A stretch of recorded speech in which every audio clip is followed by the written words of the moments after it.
प्राजक्ता माळीबद्दल बोलायचे तर ही सर्वसामान्य मराठी कुटुंबातून आता परिश्रम करून पुढे आलेली मराठी अभिनेत्री आहे। तिने मराठी मालिका आणि सिनेमांमध्ये काम केलं आहे, पण गेल्या काही दिवसांपासून तिला सोशल मीडियावरून सातत्याने ट्रोल केलं जात होतं।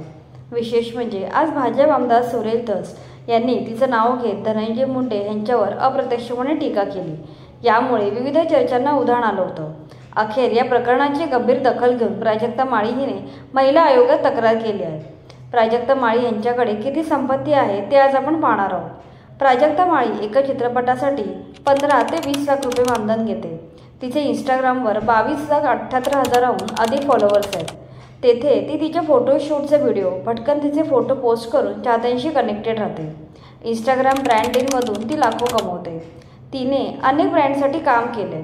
चंदू काका सराफ ज्वेलर्स, गोविंद दूध, बिग बाजार, कसाट साडी यासारख्या अनेक ब्रँडसाठी प्राजक्ताने काम केलं आहे।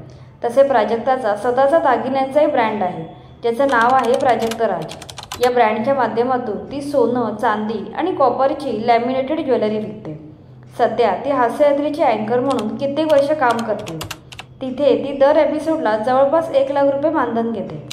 2010 पासून ती अभिनय क्षेत्रात असून तिने अनेक सिरियल, चित्रपट, वेब सिरीज यामध्ये काम केलं आहे।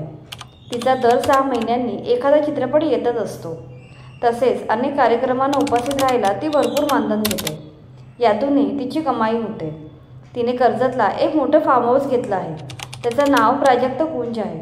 हे फार्म हाऊस 3 BHK असून एका वेळी 15 ते 20 लोक राहू शकतील एवढं मोठं आहे। प्राजक्ता माळीची एकूण संपत्ती 20 कोटीच्या आसपास आहे, जी तिने कित्येक वर्ष मेहनत करून कमावली आहे।